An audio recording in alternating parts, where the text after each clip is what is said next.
Il y a des gens qui m'ont demandé de faire un petit cours sur les mathématiques de la musique. Voici le cours. Quand un artiste dit qu'il a signé en maison de disque pour 100K, sache qu'il a touché 25K d'avance, donc du cash directement dans sa poche qu'il doit rendre à son label, et 75 000 € de budget. Ça, c'est de l'argent qu'il ne touche pas, mais que son label va utiliser pour financer ses enregistrements, sa promotion et ses clips. Alors d'apparence, ça a l'air bien, mais ce ne serait pas l'industrie de la musique s'il n'y avait pas quelqu'un qui se faisait d'oro. En France, on a ce qu'on appelle le crédit d'impôt. Si tu dépenses 75 000 € sur de la production audiovisuelle, l'an prochain, le gouvernement te donne 30 000 €.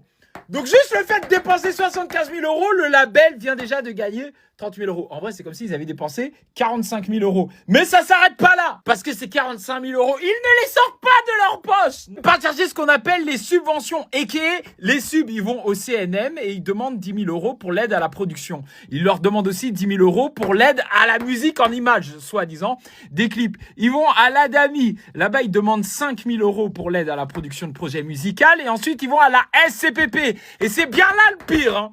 Ils reçoivent 10 000 € pour l'aide à la production d'albums, plus 10 000 € pour l'aide à la production de clips. Et ça, c'est le minimum. Ils peuvent demander jusqu'à 50 000 €, mais ils restent raisonnables. C'est comme si, au final, ils avaient mis 0 € de leur poche, et toi, tu dis que tu t'es fait signer pour 100 000 €. C'est pas eux qui te donnaient 100 000 € pour que tu signes avec eux, c'est toi qui leur as donné un album pour qu'ils se fassent 30 000 € avant même que tu fasses un seul stream. Et il y a certains d'entre vous qui diront, ouais, mais Olivier, tout le monde peut prétendre à ces subventions. Bien sûr, mais qui siège à la présidence de ces compagnies-là et qui peut décider si oui ou non tu reçois une subvention? Planète Rap, c'est une promotion. Qui dit promotion dit budget. Budget marketing. Ah, un budget marketing. C'est un prix, le Planète Rap. Alors, un Planète Rap, c'est gratuit. Mais maintenant, si tu veux un Planète Rap, tu es obligé d'acheter des espaces publicitaires sur Skyrock. Et ceci coûte 15 000 €. Mais le sujet, il est vraiment pas là. Non, le sujet, il devrait se porter sur les abattements. Tu sais, c'est cette clause dans ton contrat qui dit que si ta maison de disque dépense plus qu'un certain montant maximum, eh ben, tes royalties sont divisées de moitié. Il s'avère que sur la plupart des contrats d'artistes débutants dans le rap, ce montant-là est à 15 000 €.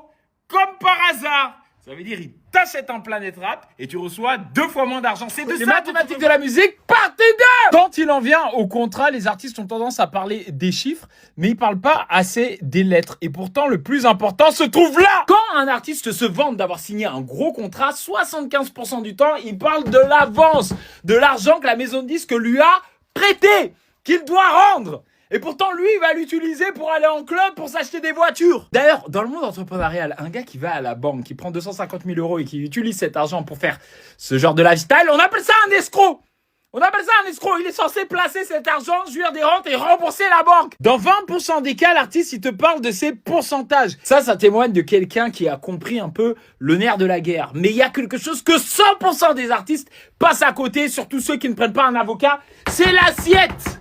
30% c'est génial, mais 30% de quoi? Mon oncle il disait toujours 5% d'une pastèque te pètera toujours le bide plus que 100% d'un raisin, et il avait raison. Les juristes de l'industrie musicale le savent, c'est pour ça que l'avance est exprimé en chiffres. C'est un gros chiffre dans ton contrat. 120 000, waouh! Le pourcentage est exprimé en chiffres, c'est un gros chiffre dans ton contrat. 30%, génial, l'assiette est exprimée en mots.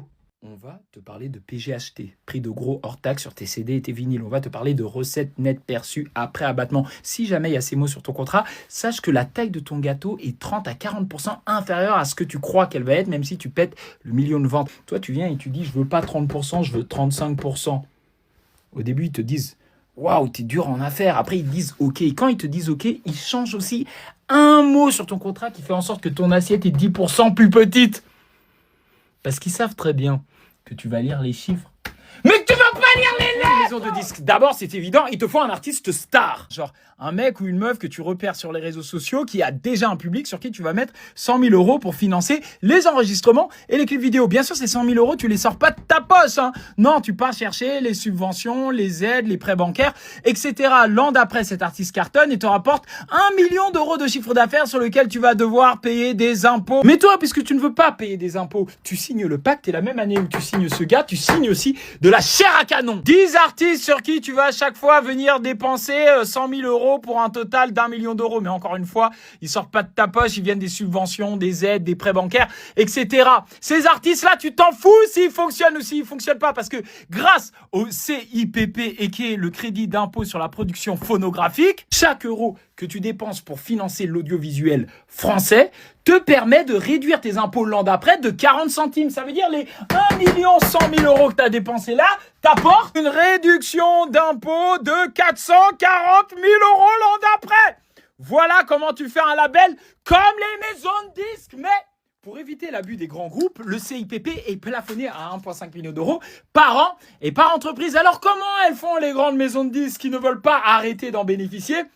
Elles créent plein de petits labels. Maintenant, tu sais pourquoi. Univers.